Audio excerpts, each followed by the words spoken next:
Bismillahirrahmanirrahim. Assalamualaikum warahmatullahi wabarakatuh. Alhamdulillahirabbil alamin wassalatu wassalamu ala asrofil anbiya'i wal mursalin sayyidina wa maulana Muhammadin wa ala alihi wa sahbihi ajma'in. Amma ba'du. Kepada yang kami hormati Ibu Kurniasi Bahagiati MH selaku dosen pengampu pada mata kuliah Pengantar Tata Hukum Indonesia, dan yang kami hormati kepada seluruh teman-teman HC pada mata kuliah Pengantar Tata Hukum Indonesia yang berbahagia.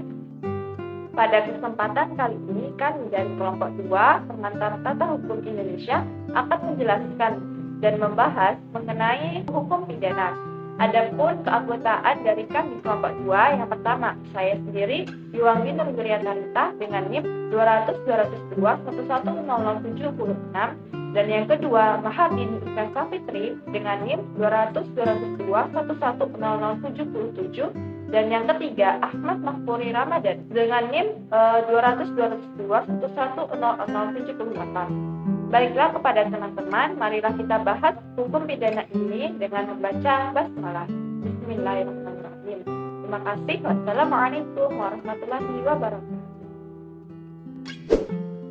Pengertian hukum pidana.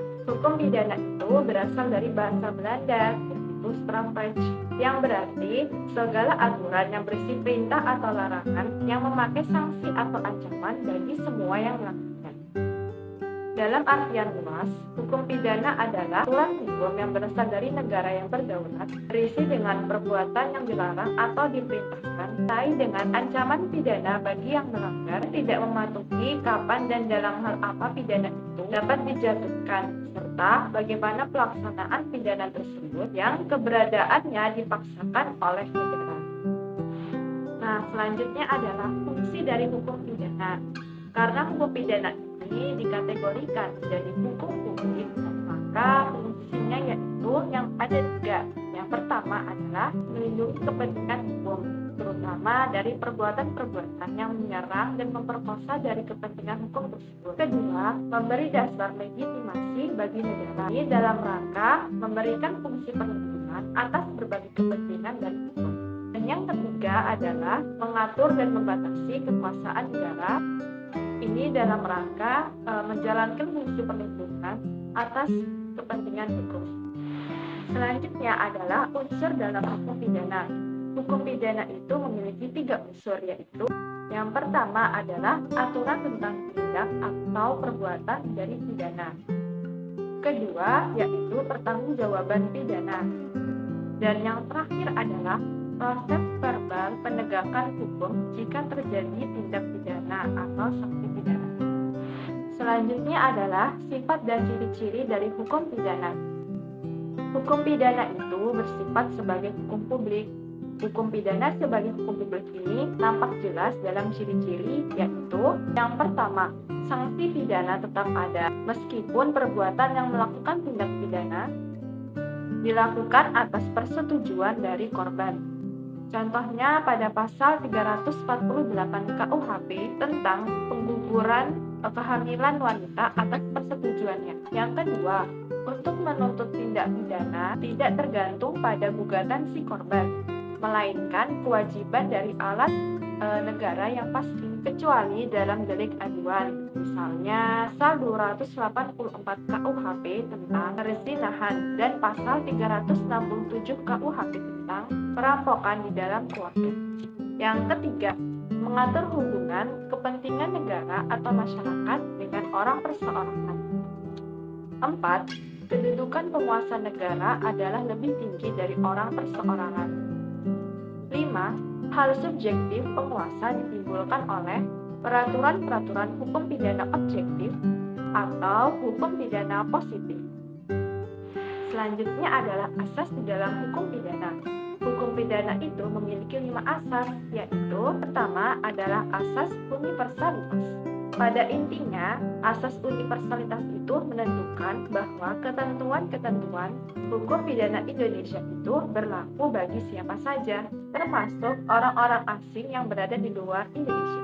Ini terdapat pada KUHP pasal 4 sub 4. Kedua adalah asas perlindungan atau national passivity. merupakan asas yang memperluas berlakunya hukum pidana Indonesia di luar wilayah Indonesia berdasarkan atas kerugian nasional yang amat besar yang disebabkan oleh kejahatan hingga siapa saja yang melakukannya, bahkan dari orang asing sekalipun, berhak mendapatkan pengadilan hukum di Indonesia. Terdapat pada pasal 4 ayat 1 KUHP. Yang ketiga adalah asas nasional aktif atau personal, merupakan ketentuan hukum bagi warga negara Indonesia yang melakukan tindak kejahatan di luar wilayah Indonesia, tercantum pada pasal 5 KUHP. Keempat adalah asas teritorial, merupakan asas yang menganggap bahwa hukum pidana di Indonesia berlaku di wilayah Republik Indonesia kepada siapapun yang melakukan tindak pidana, tercantum pada pasal 2 KUHP. Yang kelima adalah asas legalitas, merupakan asas yang menyatakan bahwa suatu perbuatan tidak dapat dipidana kecuali berdasarkan ketentuan kekuatan hukum pidana yang telah ada, tercantum pada pasal 1 ayat 1 KUHP. Yang selanjutnya, sumber hukum pidana. Sumber hukum pidana itu terbagi menjadi dua macam. Yang pertama adalah sumber hukum pidana tertulis, dan kedua, sumber hukum pidana tidak tertulis. Sumber hukum pidana tertulis itu meliputi: pertama, sumber hukum tertulis dan terkodifikasi, misalnya KUHP atau UU Nomor 3 Tahun 1981. Kedua, sumber hukum tertulis dan tidak terkodifikasi atau tersebar di dalam peraturan perundang-undangan lain, misalnya pada UU Narkoba dan lain sebagainya.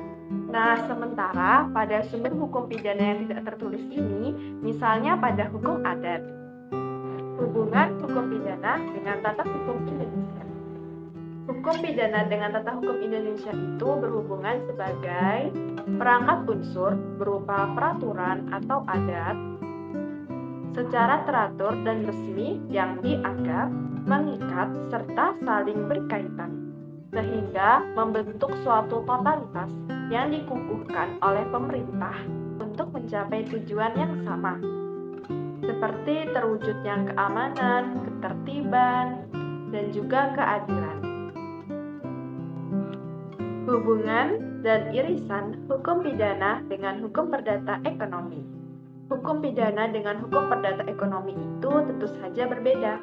Hukum pidana itu memiliki ruang lingkup untuk melindungi kepentingan umum yang berimplikasi secara langsung terhadap masyarakat secara luas atau umum. Sementara untuk hukum perdata ekonomi itu bersifat privat, yang menitik beratkan mengenai hubungan seseorang dengan seseorang dalam bidang ekonomi atau perdagangan. Tapi ternyata pada prakteknya hukum pidana dan hukum perdata ekonomi ini memungkinkan adanya suatu hal yang saling berhubungan, di mana banyak muncul perkara perdata menjadi perkara pidana.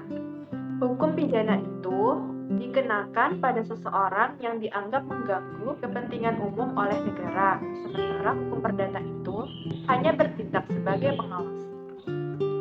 Misalnya nih, pada konflik yang melibatkan tentang hutang, di mana konflik ini sudah jelas merupakan konflik di hukum perdata, akan tetapi menjadi hukum pidana karena adanya di mana tersangka dianggap melakukan penggelapan dan penipuan kepada korban.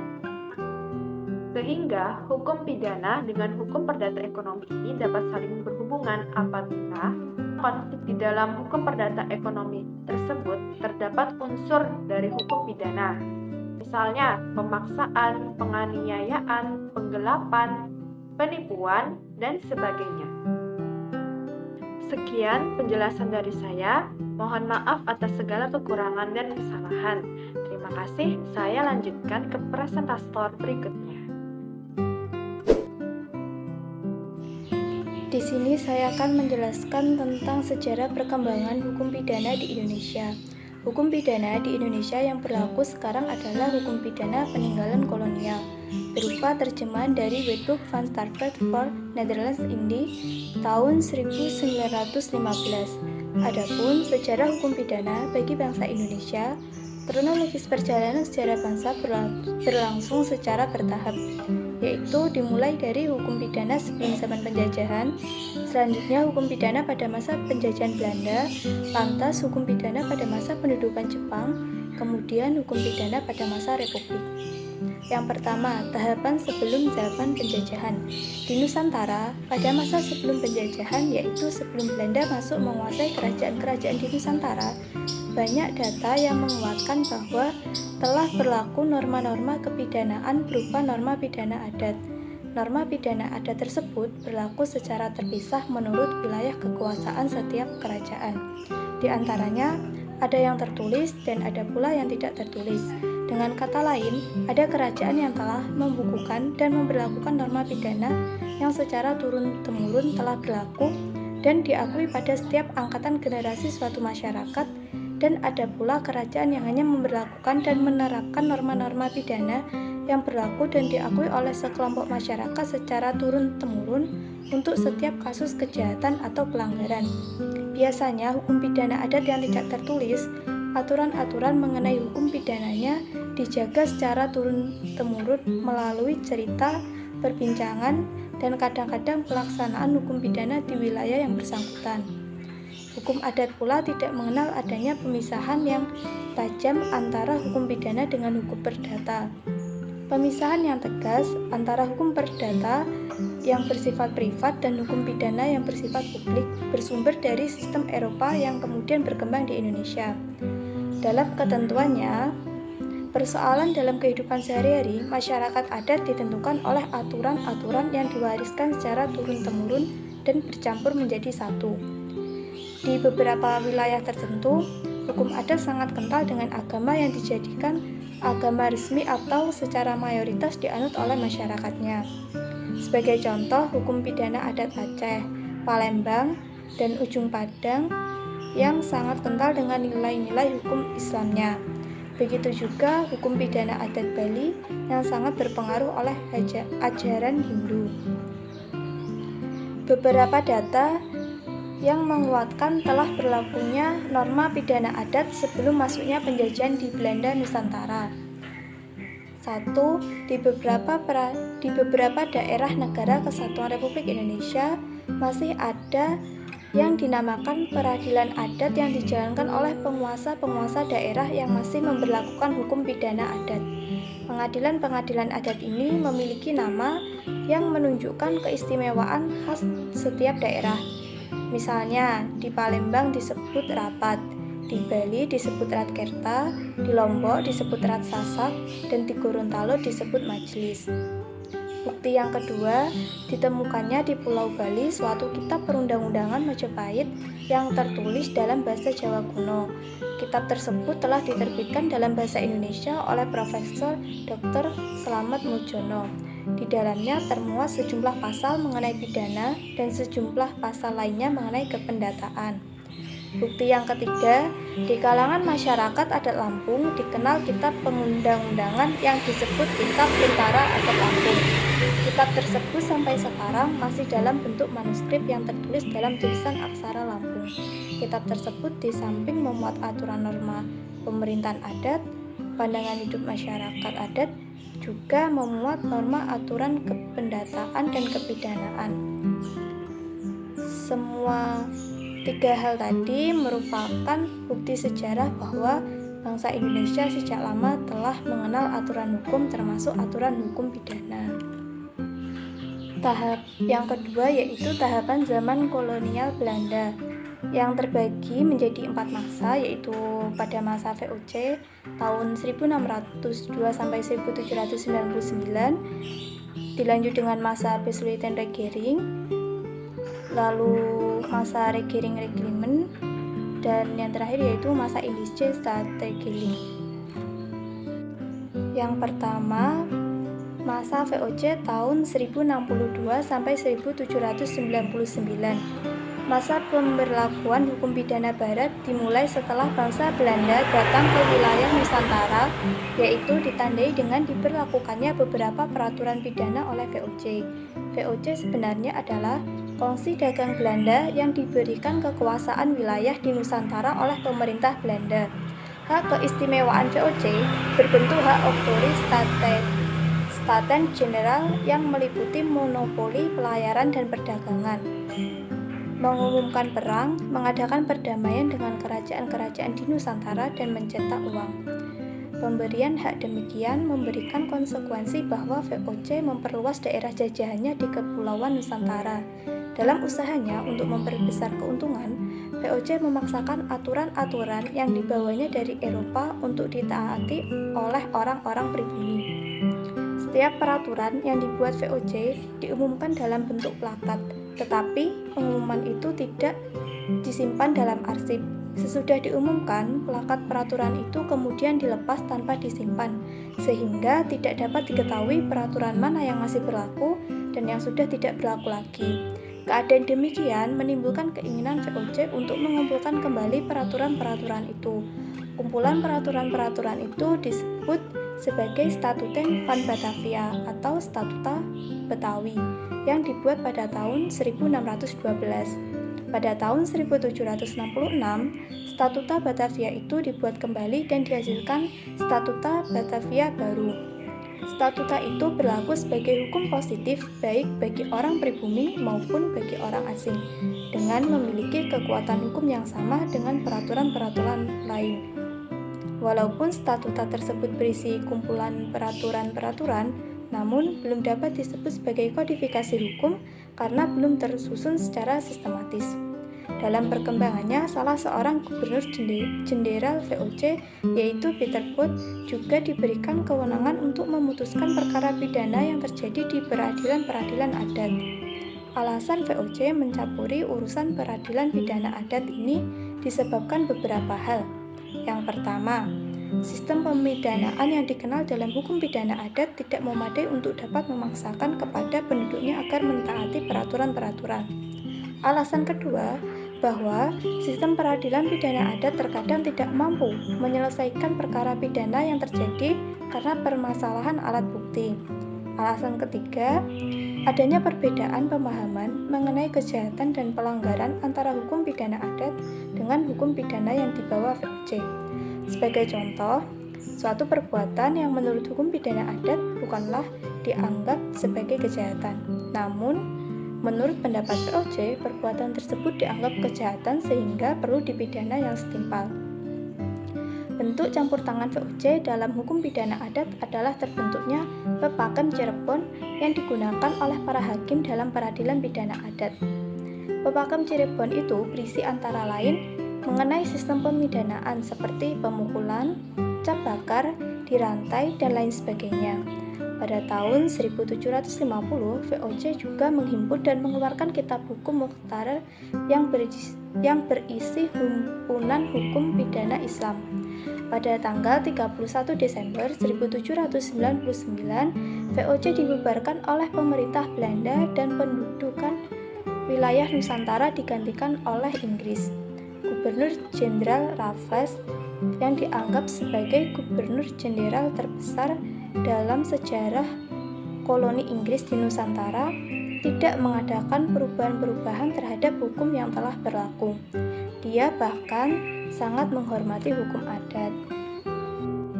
Masa yang kedua yaitu masa Besuijen-Regiering, terjadi pada tahun 1814 sampai 1855. Setelah Inggris meninggalkan Nusantara pada tahun 1810, Belanda menduduki kembali wilayah Nusantara. Pada masa ini, peraturan terhadap koloni diserahkan kepada raja sepenuhnya sebagai penguasa mutlak, bukan kepada kongsi dagang sebagaimana terjadi pada masa VOC. Dengan dasar Besuijen-Regiering, yaitu berdasarkan pasal 36 Undang-Undang Dasar Negeri Belanda, raja memiliki kekuasaan mutlak dan tertinggi atas daerah-daerah jajahan. Dengan demikian, negara Belanda pada masa itu menggunakan sistem pemerintahan monarki konstitusional. Raja berkuasa mutlak, namun kekuasaannya diatur dalam sebuah konstitusi. Untuk mengimplementasikannya, raja kemudian mengangkat komisaris jenderal yang ditugaskan untuk melaksanakan pemerintahan di Nederland atau India Belanda. Mereka adalah Eiloud, Huyskes, dan Van Coppelen. mereka tetap memberlakukan peraturan-peraturan yang berlaku pada masa Inggris dan tidak mengadakan perubahan peraturan karena menunggu terbentuknya kodifikasi hukum. Dalam usaha untuk mengisi kekosongan kas negara, maka Gubernur Jenderal Dubois de Guisignes menerapkan politik agraria dengan cara napi yang sedang menjalani hukuman dipaksakan untuk kerja paksa atau duang arbeit. Dengan adanya keterangan ini, maka praktis masa Besluitenregeling tidak memberlakukan hukum pidana baru. Namun demikian, beberapa peraturan perundang-undangan di luar hukum pidana ditetapkan pada masa ini seperti Reglement of the Rechtelijke Organisatie atau RO atau peraturan organisasi pengadilan. Ada juga ketentuan-ketentuan umum tentang perundang-undangan. Ada pula Kitab Undang-Undang Hukum Perdata, Kitab Undang-Undang Hukum Dagang, dan peraturan tentang acara perdata. Selanjutnya masa yang ketiga yaitu masa Regeling Reglement tahun 1855 sampai 1926. Pada masa ini dimulai karena adanya perubahan sistem pemerintahan di negara Belanda dari monarki konstitusional menjadi monarki parlementer. Perubahan ini terjadi pada tahun 1848 dengan adanya perubahan dalam Grondwet atau UUD Belanda. Perubahan ini mengakibatkan terjadinya pengurangan kekuasaan raja karena parlemen atau Staten-Generaal mulai campur tangan dalam pemerintahan dan perundang-undangan di wilayah jajahan negara Belanda. Perubahan penting ini adalah dicantumkannya pasal 59 ayat 1, 2, dan 4 yang berisi bahwa raja memiliki kekuasaan tertinggi atas daerah jajahan dan harta kerajaan di bagian dari dunia. Aturan tentang kebijakan pemerintah ditetapkan melalui undang-undang, sistem keuangan ditetapkan melalui undang-undang, hal-hal lain yang menyangkut mengenai daerah-daerah jajahan dan harta kalau diperlukan akan diatur dengan undang-undang. Dengan ketentuan seperti ini, tampak jelas bahwa kekuasaan Raja Belanda terhadap daerah jajahan di Indonesia berkurang. Peraturan-peraturan yang menata daerah jajahan tidak semata-mata ditetapkan raja dengan Koninklijk Besluit, namun harus melalui mekanisme perundang-undangan di tingkat parlemen. Peraturan dasar yang dibuat bersama oleh raja dan parlemen untuk mengatur pemerintahan negara jajahan adalah Regeling Reglement. Regeling Reglement ini berbentuk undang-undang dan diundangkan dalam Stadblad nomor 2 tahun 1855. Selanjutnya disebut sebagai Undang-Undang Dasar Pemerintah Jajahan Belanda. Pada masa berlakunya Regeling Reglement ini, beberapa kodifikasi hukum pidana berhasil diundangkan, yaitu yang pertama ada Kitab Undang-Undang Hukum Pidana Eropa yang diundangkan dengan Stadblad nomor 55 tahun 1866.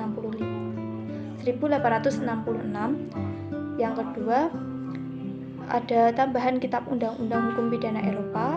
Yang ketiga, Kitab Undang-Undang Hukum Pidana Pribumi, yaitu diundangkan dengan Stadblad nomor 85 tahun 1872. Yang keempat, Polity Staff Reglement bagi orang bukan Eropa. Yang kelima, ada Kitab Undang-Undang atau disebut dengan Wetboek van Strafrecht for Netherlands Indie. Masa yang keempat yaitu masa Indische Staatsregeling atau biasa disebut dengan IS. Terjadi pada tahun 1926 sampai 1942. IS adalah pembaharuan dari Regeling Reglement yang mulai berlaku sejak 1 Januari 1926 dengan diundangkan melalui Stadblad nomor 415 tahun 1925. Perubahan ini diakibatkan oleh perubahan pemerintahan Hindia Belanda yang berawal dari perubahan Grondwet negara Belanda pada tahun 1922. Perubahan Grondwet tahun 1922 tersebut mengakibatkan perubahan pada pemerintahan di Hindia Belanda. Berdasarkan pasal 61 ayat 1 dan 2 IS, susunan negara Hindia Belanda akan ditentukan dengan undang-undang. Selanjutnya, tahap ketiga pada sejarah perkembangan hukum pidana di Indonesia yaitu tahapan zaman pendudukan Jepang. Pada tanggal 8 Maret 1942, Jepang memasuki dan menduduki wilayah Nusantara setelah mengalahkan pasukan Sekutu. Sejak saat itu, pasukan Jepang mengambil alih kedudukan negara anggota Sekutu, di antaranya Belanda di Indonesia sebagai penjajah. Dengan masuknya tentara Jepang menguasai wilayah pendudukan kolonial Belanda di Indonesia, berarti sekaligus menggantikan penjajahan Belanda di Indonesia. Penjajahan bangsa Jepang di Indonesia ini memiliki pengaruh yang sangat besar terhadap dinamika aturan hukum pidana di Indonesia. Demi kepentingan kekuasaan dan pemerintahannya, dalam beberapa hal tertentu, pemerintahan Jepang mengeluarkan maklumat yang memuat ketentuan pidana dan memberlakukannya di seluruh wilayah pendudukannya. Namun, demikian, sepanjang sejarah pendudukan Jepang di Indonesia tidak pernah mencabut berlakunya Wetboek van Stafford for Netherlands Indie 1915. Dengan demikian, sepanjang sejarah pendudukan Jepang, hukum pidana yang berlaku di Indonesia terdapat dua aturan pidana secara bersamaan, yaitu aturan pidana yang dikeluarkan oleh pemerintah Jepang dan aturan pidana peninggalan pemerintahan kolonial Belanda. Jadi, selama Jepang berkuasa di Indonesia, kembali berlaku dualisme hukum pidana. Tahapan yang keempat yaitu tahapan zaman Republik. Bangsa Indonesia baru dapat keluar dari cengkraman penjajah dan mencapai kemerdekaannya pada hari Jumat tanggal 17 Agustus 1945, yaitu sejak dibacakannya naskah proklamasi kemerdekaan bangsa Indonesia oleh Wakil Bangsa Indonesia Soekarno-Hatta, yang kemudian menjadi Presiden dan Wakil Presiden Republik Indonesia pertama. Selanjutnya, pada tanggal 18 Agustus 1945, langsung diberlakukan Undang-Undang Dasar 1945 sebagai sumber hukum tertinggi dalam tertib hukum negara kesatuan Republik Indonesia. Dalam pasal 2 Aturan Peralihan UUD 1945 dinyatakan bahwa segala lembaga negara dan peraturan hukum yang ada pada waktu itu, yang dimaksud adalah Wetboek van Stafford for Netherlands Indie 1915 dan ketentuan-ketentuan pidana pemerintahan Jepang, masih tetap berlaku selama belum diganti dengan yang baru menurut Undang-Undang Dasar 1945 itu sendiri. Dengan demikian, sampai dengan 18 Agustus 1945, dualisme hukum pidana kemudian berlaku karena aturan pidana pemerintahan Jepang masih berlaku terus di Indonesia. Selanjutnya, pemerintahan Republik Indonesia merasa dan menyadari perlu diupayakannya kembali unifikasi hukum pidana. Maka dalam keadaan darurat, selanjutnya pada tanggal 26 Februari 1946 dikeluarkan Undang-Undang Nomor 1 Tahun 1946 termuat dalam Berita Republik Indonesia 2 Nomor 9 tentang hukum pidana yang berlaku di Republik Indonesia, yang berisi: pertama, mencabut berlakunya semua peraturan hukum pidana yang dikeluarkan oleh pemerintahan Jepang. 2. Mencabut semua peraturan hukum pidana yang dikeluarkan oleh Panglima Tertinggi Badan Tentara Hindia Belanda. Ketiga, peraturan-peraturan hukum pidana yang masih tetap dan terus berlaku di Republik Indonesia adalah peraturan hukum pidana yang dikeluarkan oleh pemerintah Hindia Belanda tahun 1915. Keempat, merubah kata Netherlands Indie atau Nederlandse Indie dalam peraturan hukum pidana yang masih berlaku menjadi kata Indonesia atau Indonesian. Kelima, merubah nama Wetboek van Stafford for Netherlands Indie menjadi Wetboek van Stafford dan selanjutnya diterjemahkan menjadi Kitab Undang-Undang Hukum Pidana. Keenam, semua kata Netherlands under dan dalam Kitab Undang-Undang Hukum Pidana diganti dengan warga negara Indonesia. 7. Mencabut atau merubah beberapa pasal dari Kitab Undang-Undang Hukum Pidana. 8. Memuat beberapa tindak pidana baru. 9.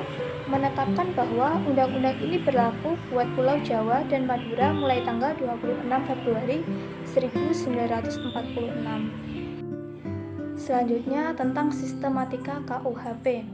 Sistematika KUHP terdiri dari 3 buku dan 569 pasal. Perinciannya yaitu buku 1 mengatur tentang ketentuan umum terdiri dari 9 bab dan 103 pasal mulai dari pasal 1 hingga 103. Buku 2 mengatur tentang kejahatan terdiri dari 31 bab dan 385 pasal dari pasal 104 sampai 488. Dan buku 3 mengatur tentang pelanggaran terdiri dari 9 bab dan 82 pasal 489 hingga 569. Aturan umum yang disebut dalam buku pertama bab 1 sampai bab 8 berlaku bagi buku kedua, yaitu kejahatan. Buku ketiga tentang pelanggaran dan aturan hukum pidana di luar KUHP, kecuali aturan di luar KUHP tersebut menentukan lain. Bisa dilihat pada pasal 103 KUHP. Selanjutnya tentang tindak pidana. Istilah tindak pidana dipakai sebagai terjemah dari istilah Starbar Fate atau delik. Starbar Fate terdiri dari 3 kata, yaitu staff, bar, dan fate. Secara literal, kata staff artinya pidana, bar artinya dapat atau boleh, dan fate adalah perbuatan. Dalam kaitannya dengan istilah staff bar fate secara utuh, ternyata staff diterjemahkan juga dengan kata hukum, dan sudah lazim hukum itu adalah terjemahan dari kata rich, seolah-olah arti staff sama dengan rich. Untuk kata bar ada 2 istilah yang digunakan, yaitu boleh dan dapat, sedangkan kata fate digunakan 4 istilah, yakni tindak, peristiwa, pelanggaran, dan perbuatan. Para pakar asing hukum pidana menggunakan istilah tindak pidana, perbuatan pidana, atau peristiwa pidana. Istilah-istilah yang pernah digunakan baik dalam perundang-undangan yang ada maupun dalam beberapa literatur hukum sebagai terjemahan dari istilah staff bar fate, setidaknya ada 7 istilah, yaitu: yang pertama, tindak pidana dapat dikatakan sebagai istilah resmi dalam Perundang-undangan Pidana Indonesia. Yang kedua, peristiwa pidana digunakan beberapa ahli hukum, seperti Tresna dalam bukunya yang berjudul Asas-Asas Hukum Pidana, dan Zainal Abidin dalam bukunya berjudul Hukum Pidana Pembentuk Undang-Undang juga pernah menggunakan istilah peristiwa pidana, yaitu dalam Undang-Undang Dasar Sementara 1950 pada pasal 14 ayat 1. Yang ketiga, delik yang sebenarnya berasal dari bahasa Latin delictum juga digunakan untuk menggambarkan tentang apa yang dimaksud dengan staff bar fate. Yang keempat, pelanggaran pidana dapat dijumpai dalam buku Pokok-pokok Hukum Pidana yang ditulis oleh Tirta Midjaja. Yang kelima, perbuatan yang boleh dihukum. Istilah ini digunakan oleh Karni dalam bukunya yang berjudul Ringkasan tentang Hukum Pidana. Yang keenam, perbuatan yang dapat dihukum digunakan oleh pembentuk undang-undang dalam Undang-Undang Nomor 12.1951 tentang senjata api dan bahan peledak. Yang ketujuh, perbuatan pidana digunakan oleh Muljatno dalam berbagai tulisan beliau, misalnya dalam buku Asas-Asas Hukum Pidana. Sianturi menggunakan delik sebagai tindak pidana. Jelasnya, Sianturi memberikan rumusan sebagai berikut. Tindak pidana adalah sebagai suatu tindakan pada tempat, waktu, dan keadaan tertentu yang dilarang atau diharuskan dan diancam dengan pidana oleh undang-undang bersifat melawan hukum, serta dengan kesalahan dilakukan oleh seseorang yang bertanggung jawab. Jadi, istilah staff bar fate adalah peristiwa yang dapat dipidana atau perbuatan yang dapat dipidana. Sedangkan menurut beberapa ahli hukum, tindak pidana adalah, menurut Pompe, secara teoritis dapat dirumuskan sebagai suatu pelanggaran norma atau gangguan terhadap tertib hukum yang dengan sengaja ataupun dengan tidak sengaja telah dilakukan oleh seorang pelaku, di mana penjatuhan terhadap pelaku tersebut adalah perlu demi terpeliharanya tertib hukum dan terjaminnya kepentingan hukum. Yang kedua, menurut Van Hamel, bahwa staff bar fate itu adalah kekuatan orang yang dirumuskan dalam undang-undang bersifat melawan hukum, patut dipidana dan dilakukan dengan kesalahan. Menurut Voss adalah salah satu di antara para ahli yang merumuskan tindak pidana secara singkat, yaitu suatu kelakuan manusia yang oleh peraturan perundang-undangan pidana diberi pidana. Nah, di antara definisi tadi, Definisi paling lengkap yaitu dari Simons yang merumuskan tindak pidana sebagai berikut. Tindak pidana adalah suatu perbuatan manusia yang bertentangan dengan hukum, diancam dengan pidana oleh undang-undang perbuatan mana dilakukan oleh orang yang dapat dipertanggungjawabkan dan dapat dipersalahkan pada si pembuat. Dari definisi tadi, maka ada beberapa syarat untuk menentukan perbuatan itu sebagai tindak pidana. Syarat tersebut, yang pertama harus ada perbuatan manusia. Kedua, perbuatan manusia itu bertentangan dengan hukum. Ketiga, perbuatan itu dilarang oleh undang-undang dan diancam dengan pidana. Keempat, perbuatan itu dilakukan oleh orang yang dapat dipertanggungjawabkan. Dan kelima, perbuatan itu harus dipertanggungjawabkan kepada si pembuat. Selanjutnya tentang unsur-unsur tindak pidana. Menurut Lamingtang, tindak pidana dalam KUHP pada umumnya dapat dijabarkan menjadi dua, yaitu unsur-unsur subjektif dan objektif. Unsur-unsur subjektif adalah unsur-unsur yang melekat pada diri si pelaku atau yang berhubungan pada diri si pelaku dan termasuk ke dalamnya, yaitu segala sesuatu yang terkandung di dalam hatinya. Unsur subjektif dari suatu tindak pidana adalah 1. Kesengajaan atau ketidaksengajaan atau biasa disebut dengan culpa dan dolus. 2. Maksud dan fundament pada suatu percobaan atau fogging seperti yang dimaksud dalam Pasal 53 ayat 1 KUHP. 3. Macam-macam maksud atau okmik seperti yang terdapat misalnya di dalam kejahatan-kejahatan pencurian, penipuan, pemerasan, pemalsuan, dan lain-lain. 4. Merencanakan terlebih dahulu atau forbedaterat seperti misalnya dalam kejahatan pembunuhan menurut pasal 340 KUHP. 5. Perasaan takut seperti antara lain terdapat di dalam rumusan tindak pidana pembuangan bayi menurut pasal 303 KUHP. Sedangkan unsur objektif itu adalah unsur-unsur yang ada hubungannya dengan keadaan-keadaan mana tindakan dari si pembuat itu harus dilakukan. Unsur objektif dari suatu tindak pidana yaitu 1. Sifat melanggar hukum, 2. Kualitas si pelaku, 3. Kausalitas, yaitu hubungan antara suatu tindakan sebagai penyebab dengan suatu kenyataan sebagai akibat. Sedangkan Moljatno menyatakan bahwa untuk adanya perbuatan pidana harus ada unsur-unsur, yaitu pertama, perbuatan oleh manusia, kedua, memenuhi rumusan undang-undang atau syarat formil, yang ketiga, bersifat melawan hukum atau syarat material. Sedangkan unsur-unsur tindak pidana menurut Simons ada 5, yaitu perbuatan manusia, baik positif atau negatif, berbuat atau tidak berbuat, atau membiarkan. Kedua, diancam dengan pidana. Ketiga, melawan hukum. Keempat, dilakukan dengan kesalahan. Kelima, oleh orang yang mampu bertanggung jawab. Selanjutnya, jenis-jenis tindak pidana. Ada 7, yaitu yang pertama menurut KUHP. Dibedakan menjadi 2, yaitu kejahatan yang dimuat dalam buku 2 KUHP pasal 104 sampai dengan pasal 488, dan pelanggaran yang dimuat dalam buku 3 KUHP pasal 489 sampai pasal 569. Kejahatan adalah suatu perbuatan yang bertentangan dengan keadilan meskipun peraturan perundang-undangan tidak mengancamnya dengan pidana. Sedangkan pelanggaran atau tindak pidana undang-undang adalah suatu perbuatan oleh masyarakat baru dirasa sebagai tindak pidana karena ada peraturan perundang-undangan yang mengaturnya.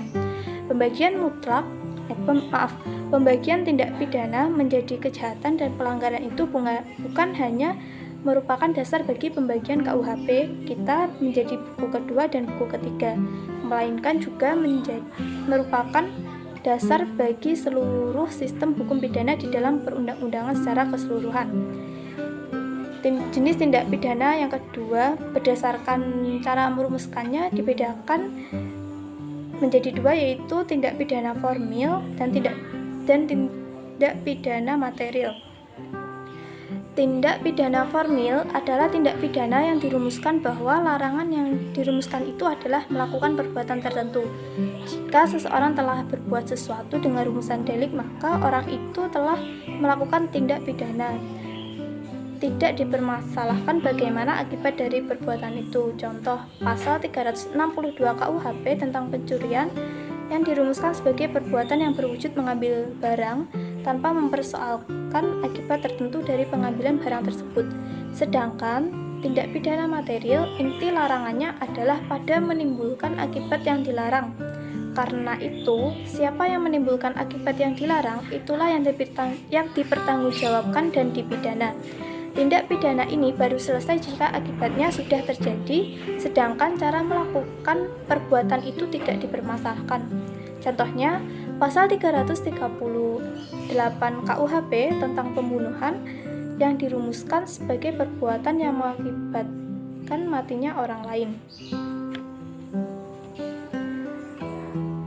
Jenis tindak pidana yang ketiga berdasarkan dari bentuk kesalahan.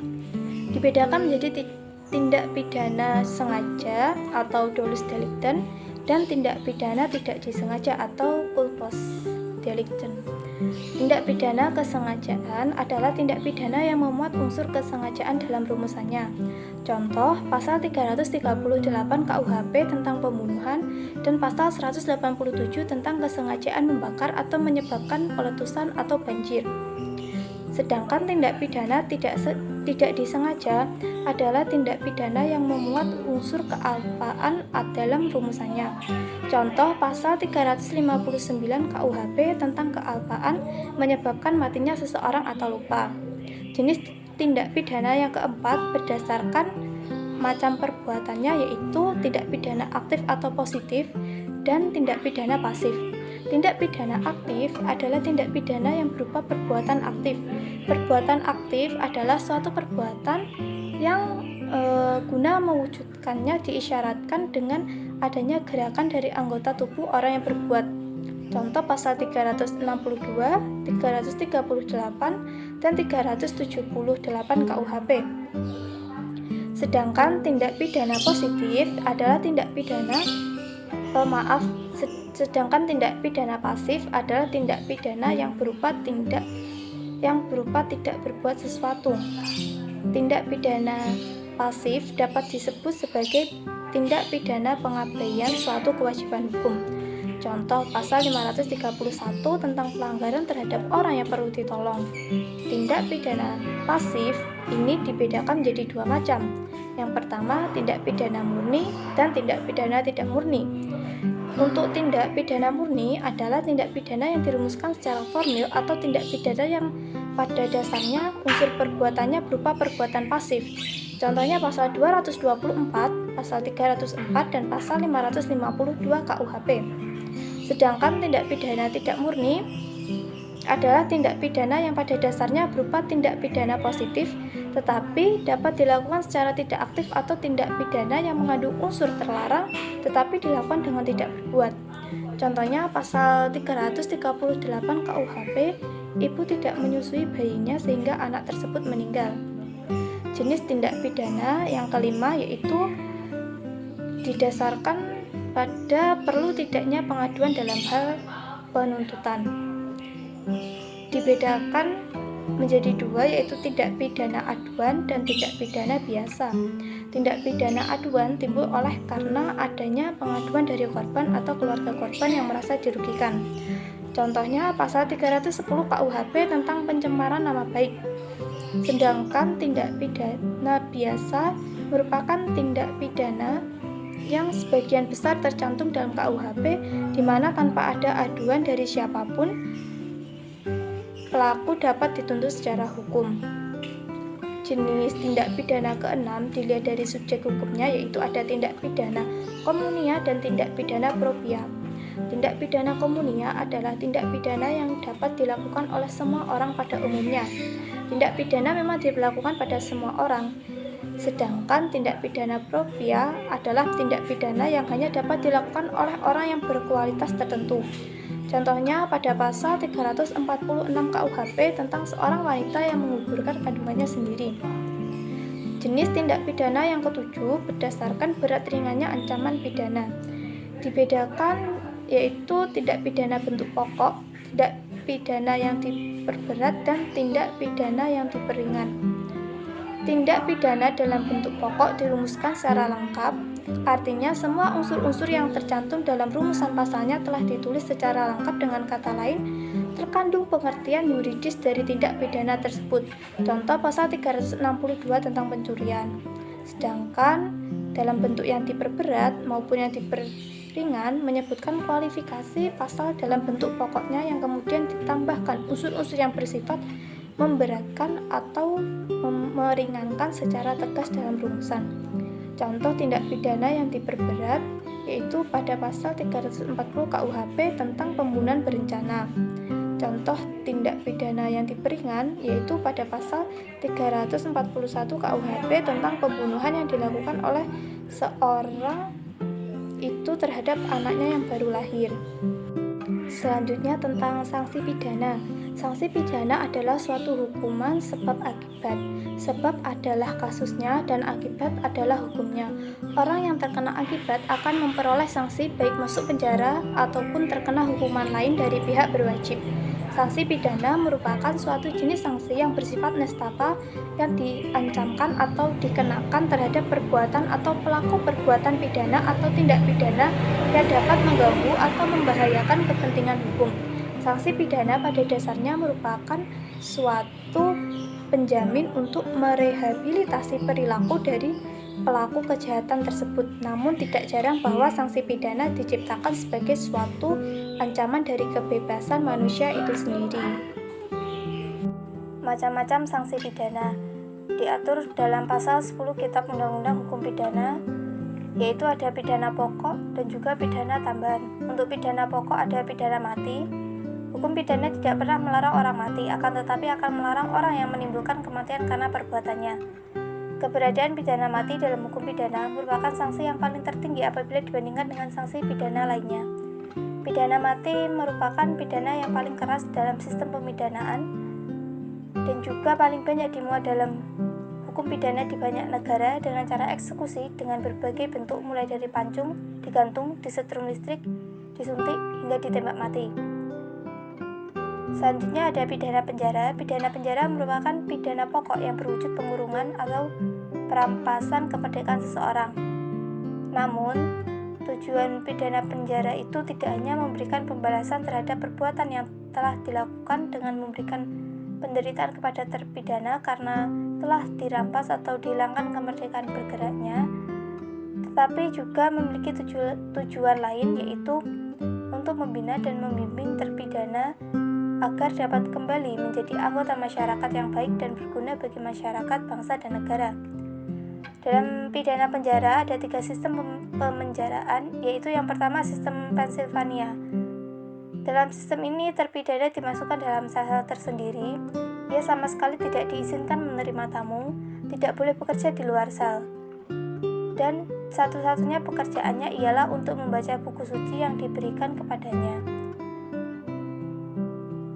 Ada juga sistem Auburn. Dalam sistem ini disebut juga sistem silent karena pada malam hari terpidana dimasukkan dalam sel sendiri, tetapi pada siang hari diwajibkan bekerja sama dengan narapidana lain, tetapi dilarang berbicara antar sesama narapidana atau kepada orang lain.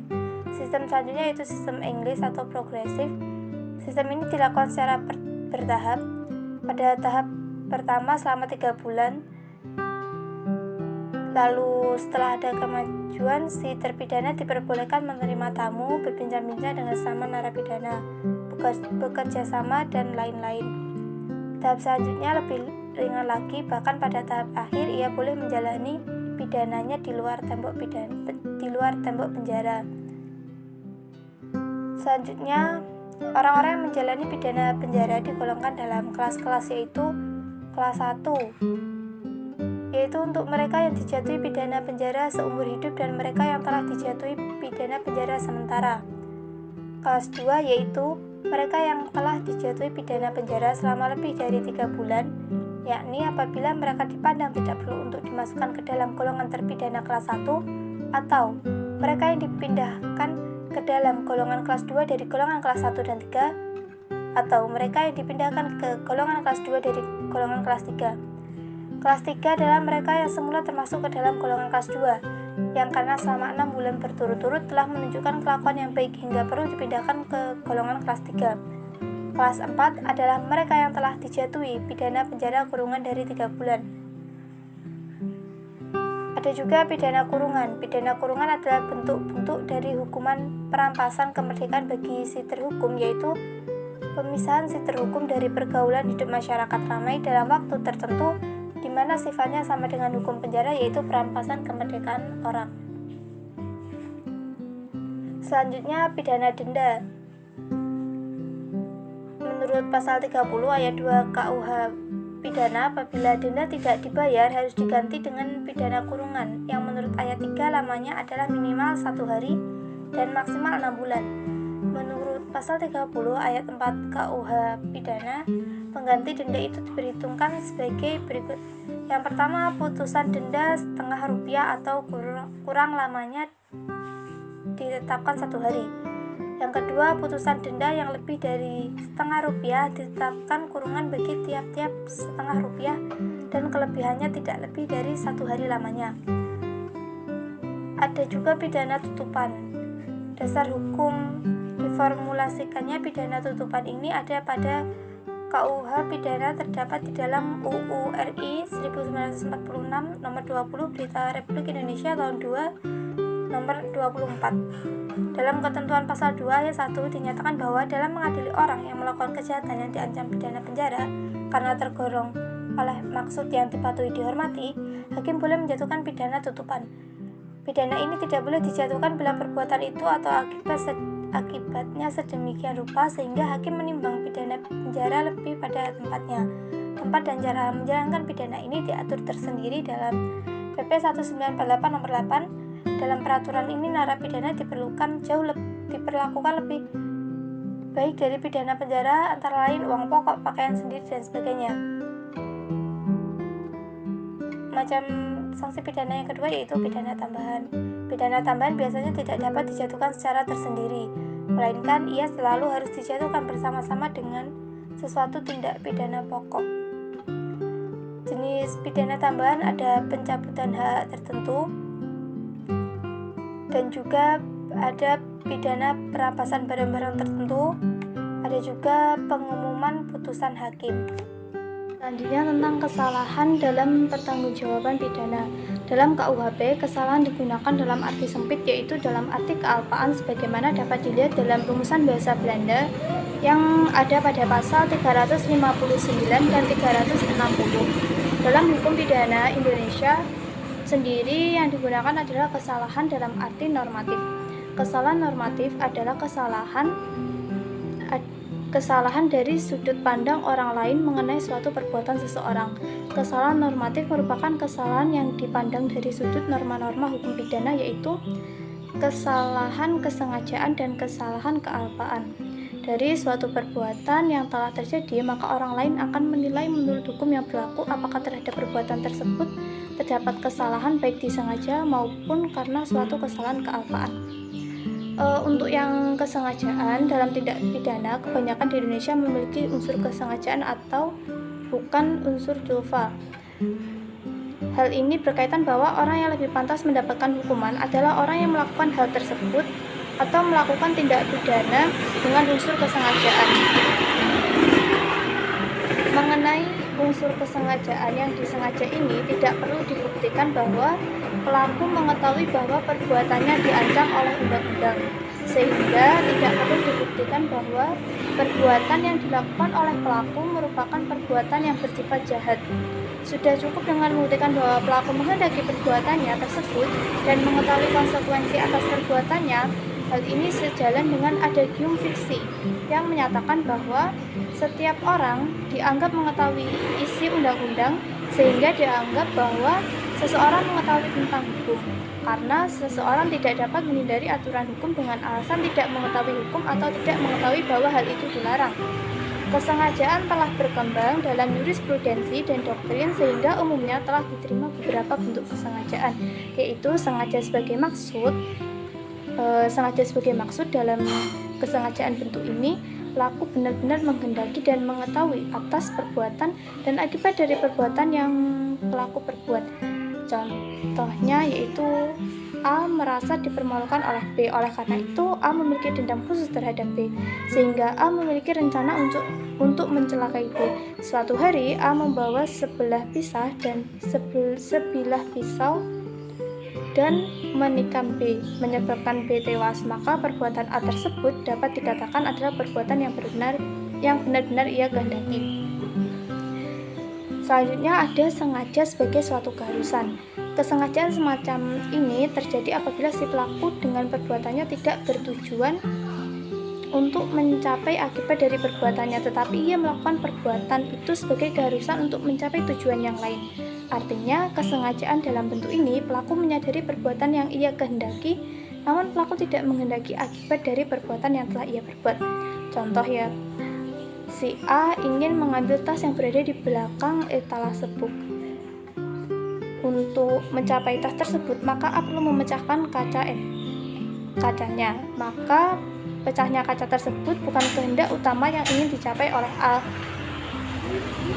Namun perbuatan itu dilakukannya demi mencapai tujuan yang lain. Kesengajaan menghancurkan kaca merupakan sengaja dengan kesadaran tentang keharusan. Ada pula sengaja sebagai kemungkinan. Dalam sengaja sebagai kemungkinan, pelaku sebenarnya tidak menghendaki akibat perbuatannya itu.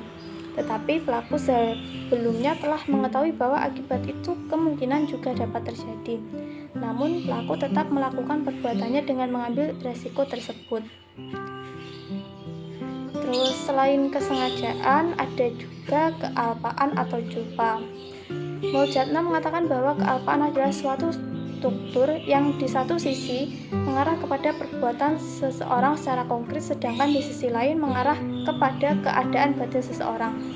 Kelalaian terbagi menjadi dua, yaitu kelalaian yang ia sadari atau alfa dan kelalaian yang tidak ia sadari atau lalai. Kelalaian yang ia sadari atau alfa adalah kelalaian yang ia sadari di mana pelaku menyadari dengan adanya resiko namun tetap melakukan dengan mengambil resiko dan berharap akibat buruk atau resiko buruk tidak akan terjadi. Sedangkan yang dimaksud dengan kelalaian yang tidak disadari atau lalai adalah seseorang yang tidak menyadari adanya resiko atau kejadian yang buruk akibat dari perbuatan ia lakukan kepada pelaku. Berbuat demikian dikarenakan antara lain karena kurang berpikir atau juga bisa terjadi karena pelaku lengah dengan adanya resiko yang buruk. Bismillahirrahmanirrahim. Assalamualaikum warahmatullahi wabarakatuh. Nama saya Ahmad Mafuri Ramadhani. Yang pertama saya akan jelaskan di sini adalah yaitu percobaan, penyertaan, dan gabungan tindak pidana. Delik percobaan pidana. Delik percobaan merupakan perluasan pertanggungjawaban pidana terhadap suatu perbuatan pidana. Dia bukan merupakan delik mandiri, sehingga harus dilengkapi dengan delik pokok. Selanjutnya, karena hanya merupakan perluasan pertanggungjawaban pidana, maka ancaman tidak maksimum, tetapi dikurangi sepertiga dari pidana pokok maksimum. Dari segi tata bahasa, istilah percobaan adalah usaha hendak berbuat atau melakukan sesuatu. Percobaan dapat dikatakan pula sebagai perbuatan pidana yang belum selesai. Delik percobaan diatur dalam bab 4 KUHP pasal 53, yaitu 1. Mencoba melakukan kejahatan dipidana jika niat untuk itu telah ternyata dari adanya permulaan pelaksanaan dan tidak selesainya pelaksanaan itu bukan semata-mata disebabkan karena kehendaknya sendiri. 2. Maksimum pidana pokok terhadap kejahatan dalam hal percobaan dikurangi sepertiga. 3. Jika kejahatan diancam dengan pidana mati atau pidana penjara seumur hidup, maka dijatuhkan pidana penjara paling lama 15 tahun. Yang keempat, pidana tambahan bagi percobaan sama dengan kejahatan selesai. Dalam pasal 54, mencoba melakukan pelanggaran tidak dipidana. Syarat untuk dapat tidak dipidana dalam urusan pasal tersebut dapat dibedakan menjadi dua bagian. Yang pertama adalah dalam urusan delik, yaitu A. Adanya niat atau suatu maksud atau forenemen untuk melakukan suatu kejahatan tertentu. B. Adanya suatu permulaan pelaksanaan atau suatu begin van ut forage, dalam arti bahwa maksud orang tersebut telah ia wujudkan dalam suatu permulaan untuk melakukan kejahatan yang ia kehendaki. C. Tidak selesainya pelaksanaan, bukan semata-mata disebabkan karena kehendaknya sendiri, tetapi kehendak dari luar dirinya. Yang kedua adalah di luar rumusan delik, yaitu perbuatan itu harus mengandung unsur melawan hukum, dilarang oleh undang-undang sebagaimana telah menjadi unsur mutlak dalam rumusan perbuatan pidana atau delik. Dilihat dari terpenuhnya delik, maka percobaan dapat dibedakan menjadi dua, yaitu yang pertama, perbuatan yang delik pidana dan tujuannya belum selesai atau delik percobaan tentatif. Contohnya di sini adalah jika ada seorang pencuri sedang melakukan pencurian, namun sebelum barang curian berhasil dibawa, perbuatan tersebut diketahui oleh pemilik barang. Dan yang kedua adalah perbuatan yang delik pidananya telah selesai namun tujuannya tidak selesai, atau delik percobaan manque. Misalnya di sini contohnya adalah jika A berniat membunuh X dengan memasukkan racun ke dalam minuman X. Minuman tersebut kemudian diminum oleh X, lalu X kejang-kejang dan dibawa ke rumah sakit. Namun dengan penanganan medis yang tepat, racun tersebut dapat dikeluarkan dari tubuh X dan X kembali sehat lagi. Kedua pasal di atas tidak memberikan definisi tentang apa yang dimaksud dengan percobaan melakukan kejahatan atau fogging. Satu-satunya penjelasan yang dapat diperoleh tentang pasal 53 ayat 1 KUHP adalah bersumber dari MVT yang menyatakan percobaan untuk melakukan kejahatan itu adalah pelaksanaan untuk melakukan suatu kejahatan yang telah dimulai akan tetapi ternyata tidak selesai, ataupun suatu kehendak untuk melakukan suatu kejahatan tertentu yang telah diwujudkan dalam suatu permulaan pelaksanaan. Dan selanjutnya B, yaitu delik penyertaan atau delnaming. Delnaming adalah perbuatan pidana yang berbentuk khusus karena jumlah pelakunya lebih dari satu orang. Padahal subjek hukum yang disebutkan dan dimaksudkan dalam rumusan tindak pidana hanya untuk satu orang saja, bukan untuk beberapa. Bukan untuk beberapa orang. Sebagai contoh, rumusan yang terdapat dalam pasal 338 KUHP yang menyatakan bahwa barang siapa yang sengaja menghilangkan nyawa orang lain diancam karena pembunuhan dengan pidana penjara setinggi-tingginya 15 tahun. Jelas yang dimaksud dengan barang siapa adalah satu orang, bukan banyak orang atau beberapa orang. Sehingga apabila ada kasus si A membunuh si B, di mana si C memegangi tangan si B, maka berdasarkan rumusan pasal tersebut hanya si A lah yang dapat dikenai pidana, sedangkan si C tidak dapat. Padahal si C juga ikut andil atas pembunuhan terhadap si B. Keadaan seperti inilah yang diatur dalam pasal 55 dan 56 KUHP tentang penyertaan. Menurut doktrin para pakar hukum pidana, delik penyertaan berdasarkan sifatnya dibedakan atas dua. Yang pertama adalah yang berdiri sendiri, yakni pertanggungjawaban dari setiap peserta dihargai sendiri-sendiri, dan yang kedua adalah yang tidak berdiri sendiri, yakni pertanggungjawaban dari peserta yang satu digantungkan dari perbuatan peserta yang lain. Dalam KUHP di Indonesia diatur dalam bab 5 dikenal dengan ada dua bentuk, yaitu pembuat atau dader dalam pasal 55 KUHP, dan yang kedua adalah pembantu dalam pasal 56 KUHP. Di dalam pasal 55 KUHP berbunyi yang pertama adalah dipidana sebagai pelaku tindak pidana, yaitu yang pertama adalah mereka yang melakukan dan yang menyuruh melakukan dan yang turut serta melakukan perbuatan. B, mereka yang memberi atau menjanjikan suatu dengan menyalahgunakan kekuasaan atau martabat dengan kekerasan, ancaman atau penyesatan, atau dengan memberi kesempatan, sarana atau keterangan sengaja menganjurkan orang lain supaya melakukan perbuatan.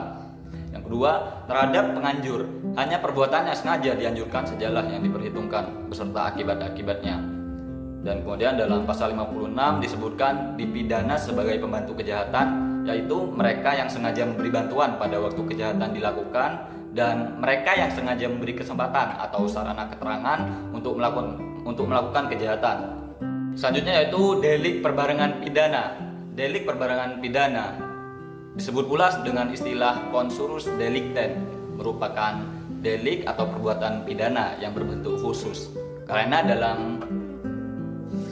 dalam delik ini seseorang melakukan lebih dari satu kali perbuatan pidana atau Tätermenhet dan semuanya belum pernah diadili atau diproses perkaranya secara hukum. Peniadaan yang dijatuhkan tidak dengan sejumlah keseluruhan ancaman saksi pidana yang terdapat dalam seluruh pasal yang dilanggar. Delik ini telah diatur dalam bab 4 dari buku ke-1 KUHP mulai pasal 63 sampai pasal 71. Berkenaan dengan peraturan mengenai berat tingginya hukuman yang dapat dijatuhkan oleh seorang hakim terhadap seorang terdakwa yang telah melakukan lebih dari satu perilaku terlarang yang perkaranya telah diserahkan kepadanya untuk diadili secara bersama-sama. Secara keseluruhan, konsepsi peniadaan berkait dengan consurus delictem ini terdiri atas 3 hal, yaitu 1. Consurus idealis atau perbarengan aturana atau bisa juga disebut gabungan dalam satu perbuatan, yaitu seorang yang dalam kenyataan sebenarnya hanya melakukan satu perbuatan pidana saja, akan tetapi satu perbuatan pidana yang dilakukannya tersebut jika dilihat dari sudut yuridis ternyata dapat dipandang sama dengan telah melanggar 2 atau lebih aturan hukum pidana. Perbarengan ini diatur dalam pasal 63 ayat KUHP. Yang kedua adalah consurus realis atau perbarengan perbuatan atau gabungan beberapa perbuatan, yaitu seseorang yang dalam kenyataan sebenarnya telah melakukan 2 atau lebih perbuatan pidana yang tidak ada hubungannya satu sama lain dan yang masing-masing merupakan tindak pidana, sehingga oleh karena itu secara hukum pun ia dipandang telah melanggar 2 atau lebih aturan hukum pidana yang ada. Dalam kasus demikian, setidaknya ada 3 sistem pemidanaan sebagai model penyelesaiannya, yaitu sistem abrupsi dipertajam pasal 65 KUHP, sistem kumulasi terbatas pasal 66 sampai 69 KUHP, dan sistem kumulasi murni dalam pasal 70 ayat 1 KUHP. Yang ketiga adalah fortgesetzte handling atau perbuatan berlanjut. Seseorang melakukan beberapa perbuatan yang masing-masing merupakan tindak pidana, tetapi dengan adanya hubungan antara satu dengan yang lain, maka dianggap sebagai satu perbuatan yang dilanjutkan. Dasar hukum tentang perbarengan tindakan berlanjut terdapat dalam pasal 64 KUHP yang rumusannya sebagai berikut. Beberapa perbuatan yang berhubungan sehingga harus dipandang sebagai satu perbuatan yang diteruskan, maka hanya satu ketentuan pidana saja yang digunakan, walaupun masing-masing perbuatan itu menjadi kejahatan atau pelanggaran. Jika hukumannya berlainan, maka yang digunakan ialah peraturan yang terberat, hukuman utamanya. Dan yang kedua, begitupun juga hanya digunakan satu ketentuan pidana saja bila orang dipersalahkan memalsu atau merusakkan uang dan memakai benda untuk melakukan perbuatan memalsu merusakkan uang. Mengenai perbuatan ini ada 2 pendapat, yaitu yang pertama, perbuatan berlanjut dipandang sebagai satu delik kesatuan atau delik yang bulat. Perbuatan-perbuatan yang dilakukan itu dapat dikatakan sebagai bagian-bagian dari satu delik. Pendirian ini mempunyai konsekuensi mengenai tempat, waktu, serta tenggang waktu atau daluarsa dalam delik itu. Yang kedua, perbuatan berlanjut dipandang sebagai perbuatan berdiri sendiri seperti pada consurus realis, dan di antara perbuatan-perbuatan itu ada hubungannya. Masing-masing mempunyai tempat dan tenggang waktu atau daluarsa sendiri-sendiri. Kemudian dasar peniadaan pidana. Dasar peniadaan pidana ditetapkan hakim dengan menyatakan hilangnya sifat melawan hukum perbuatan, hapus atau hilangnya kesalahan pembuat karena adanya ketentuan undang-undang dan hukum yang membenarkan perbuatan atau memaafkan pembuat. Dalam hal ini, hak menuntut jaksa tetap ada, namun terdakwa tidak dijatuhi pidana. Dasar penghapusan pidana harus dibedakan dan dipisahkan dari dasar penghapusan penuntutan pidana. Menghapuskan hak menuntut jaksa karena adanya ketentuan-ketentuan undang-undang. Terwujudnya suatu tindak pidana tidak selalu dijatuhkan hukuman atas pelakunya. KUHP telah menetapkan dasar-dasar atau alasan-alasan yang meniadakan pidana. Dasar peniadaan pidana adalah alasan-alasan yang memungkinkan orang yang melakukan perbuatan yang memenuhi rumusan delik tidak dipidana. Dalam ilmu-ilmu hukum pidana, dasar peniadaan pidana dapat dibedakan menjadi: 1. Adanya ketidakmampuan bertanggung jawab. Pasal 44 KUHP merumuskan berdasarkan pasal tersebut terdapat dua penyebab tidak dipidananya pelaku tindak pidana, yaitu karena jiwanya cacat dalam perubahannya dan karena terganggu jiwanya karena sebab penyakit. Undang-undang telah memberikan keterangan yang jelas tentang orang yang tidak mampu bertanggung jawab sehingga tindakannya tidak dapat dipertanggungjawabkan. Di dalam memori Van Tolicing terdapat keterangan tentang ketidakmampuan bertanggung jawab, yaitu yang pertama adalah apabila si pelaku tidak ada kebebasan untuk memilih antara perbuatan dan tidak berbuat mengenai apa yang dilarang dan apa yang diperintahkan oleh undang-undang. Apabila pelaku dalam keadaan yang sedemikian rupa sehingga dia tidak dapat menyadari bahwa perbuatannya itu bertentangan dengan hukum dan tidak dapat menentukan akibat perbuatannya. Yang kedua adalah daya paksa. Daya paksa dalam istilah hukum pidana disebut dengan overmatch. Sejarah perundang-undangan merupakan alasan atau sebab eksternal yang tidak dapat dimintai pertanggungjawaban pidana dan menggambarkan bahwa setiap daya, dorongan, paksaan yang membuat seseorang tidak berdaya menghadapinya. Dasar peniadaan pidana karena daya paksa dirumuskan dalam pasal 45 KUHP, yaitu barang siapa yang melakukan perbuatan karena pengaruh daya paksa tidak dipidana. Yang ketiga adalah pembelaan terpaksa atau nutweer. Pembelaan terpaksa sendiri telah dirumuskan dalam pasal 49 ayat 1 sebagai berikut: tidak dipidana barang siapa yang melakukan perbuatan pembelaan terpaksa untuk diri sendiri atau orang lain, kehormatan kesusilaan atau harta benda sendiri maupun orang lain, karena adanya serangan atau ancaman serangan yang melawan hukum. Dan ketika itu juga dari rumusan di atas dapat diambil dua pokok kesimpulan, yaitu yang pertama adalah unsur mengenai syarat pembelaan terpaksa meliputi: A. Pembelaan terpaksa dilakukan karena sangat terpaksa. B. Untuk mengatasi adanya serangan atau ancaman serangan seketika yang bersifat melawan hukum.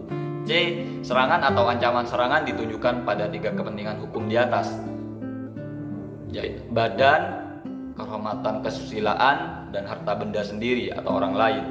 D. Harus dilakukan ketika adanya ancaman serangan dan berlangsungnya serangan atau bahaya yang masih mengancam. E. Perbuatan pembelaan harus seimbang dengan serangan yang mengancam. Dan yang kedua adalah unsur dalam hal yang terjadi pembelaan terpaksa meliputi dalam untuk membela dirinya sendiri atau orang lain dan serangan ditujukan pada fisik atau badan manusia. B. Dalam hal membela kehormatan kesusilaan. C. Dalam hal membela harta benda sendiri atau harta benda orang lain. Perbuatan yang dimaksud dalam pembelaan terpaksa pada dasarnya adalah tindakan menghakimi terhadap orang yang berbuat melawan hukum terhadap diri orang itu atau orang lain. Tindakan ini dilarang oleh undang-undang, tetapi dalam hal pembelaan terpaksa seolah-olah suatu yang diperkenankan oleh undang-undang berhubung dalam hal seolah-olah suatu gerincing yang diperkenankan oleh undang-undang berhubung dalam hal serangan seketika yang melawan hukum ini. Negara tidak dapat berbuat banyak untuk melindungi penduduknya, maka orang yang menerima serangan seketika yang melawan hukum diperkenankan melakukan perbuatan sepanjang memenuhi syarat untuk melindungi kepentingan sendiri atau orang lain. Penyerangan yang melawan hukum seketika itu melahirkan hukum darurat yang memperbolehkan korban melindungi dan mempertahankan kepentingannya atau kepentingan hukum orang lain olehnya sendiri. Inilah dasar filosofi pembelaan terpaksa. Yang keempat adalah pembelaan terpaksa yang melampaui batas atau nutweer excess. dirumuskan dalam pasal 49 ayat 2 yang berbunyi pembelaan terpaksa yang melampaui batas yang langsung disebabkan oleh kegoncangan jiwa yang hebat karena serangan atau ancaman serangan itu tidaklah dipidana. Dalam pasal ini dapat dipahami bahwa serangannya atau ancaman serangan yang melawan hukum dan menyebabkan goncangan jiwa yang hebat sehingga orang yang terancam melakukan tindak pidana yang lebih berat dari ancaman serangan yang menimpanya, maka perbuatan tersebut tidaklah dipidana. Yang kelima adalah menjalankan perintah undang-undang. Peniadaan pidana berdasarkan menjalankan perintah undang-undang dirumuskan dalam pasal 50 KUHP yang berbunyi barang siapa melakukan perbuatan untuk melaksanakan ketentuan undang-undang tidaklah dipidana. Yang dimaksud perbuatan dalam pasal di atas adalah perbuatan tindak pidana yang oleh undang-undang diberi kewenangan untuk melakukannya. Sedangkan maksud ketentuan undang-undang dalam arti luas adalah peraturan undang-undang yang dibuat oleh parlemen atau DPR bersama pemerintah dan segala peraturan yang ada di bawahnya seperti peraturan pemerintah, peraturan daerah, karena semua peraturan itu terbentuk oleh kekuasaan yang berdasarkan undang-undang. Contohnya adalah seorang tersangka yang melarikan diri, maka petugas menembak kaki tersangka untuk melumpuhkannya, dan itu adalah tidak dipidana. 6. Melakukan perintah jabatan. Dasar peniadaan pidana karena menjalankan perintah jabatan yang sah dirumuskan dalam pasal 51 ayat 1 KUHP yang berbunyi barang siapa melakukan perbuatan untuk melaksanakan perintah jabatan yang diberikan oleh penguasa yang berwenang tidaklah dipidana. Ketentuan ini sama dengan alasan peniadaan pidana oleh sebab menjalankan perintah undang-undang.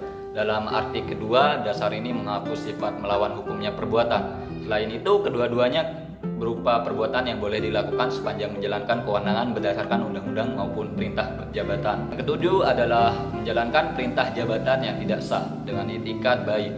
Dasar peniadaan ini dirumuskan dalam pasal 51 ayat 2 yang berbunyi perintah jabatan tanpa wewenang tidak menyebabkan hapusnya pidana kecuali apabila yang menerima perintah dengan itikat baik mengira bahwa perintah diberikan dengan wewenang dan pelaksananya termasuk dalam lingkungan pekerjaannya. Dari apa yang dirumuskan dalam pasal di atas terdapat dua syarat yang wajib dipenuhi agar orang yang menjalankan perintah yang tidak sah dengan itikat baik itu tidak dipidana, yaitu sumber subjektif, yaitu dengan itikat baik dia mengira bahwa perintah itu adalah sah, dan yang kedua adalah syarat objektif adalah pada pelaksanaan perintah itu masuk dalam bidang tugas jabatannya. Dan selanjutnya yaitu materi tentang hukum acara pidana. Pengertian hukum acara pidana salah satu bagian dari keseluruhan hukum yang berlaku di suatu negara sebagai dasar dan aturan yang menentukan dengan cara apa dan prosedur seperti apa sehingga ancaman pidana pada suatu perbuatan pidana dapat dilaksanakan ketika seorang telah disangkakan melakukan perbuatan pidana. Fungsi hukum acara pidana yaitu 1. Mencari dan menemukan kebenaran, 2. Pemberian keputusan oleh hakim, yang ketiga pelaksanaan putusan. Dasar sumber hukum acara pidana yang pertama adalah sebelum 31 Desember 1981 dasar hukum acara pidana adalah HIR. Yang kedua, setelah 31 Desember 1981 dasar sumber hukum acara pidana adalah UU nomor 8 tahun 1981 dan yang kedua adalah UU khusus. Tujuan hukum acara pidana adalah untuk mencari dan mendapatkan atau setidaknya mendekati kebenaran material, yaitu kebenaran yang selengkap-lengkapnya dari suatu perkara pidana dengan menerapkan ketentuan hukum acara pidana secara jujur dan tepat dengan tujuan untuk mencari siapakah pelaku yang dapat didakwa melakukan suatu pelanggaran dan selanjutnya meminta pemeriksaan dan putusan dari pengadilan guna menemukan apakah terbukti bahwa suatu tindak pidana telah dilakukan dan apakah orang yang didakwa tersebut dapat dipersalahkan. Dan kemudian adalah asas hukum acara pidana.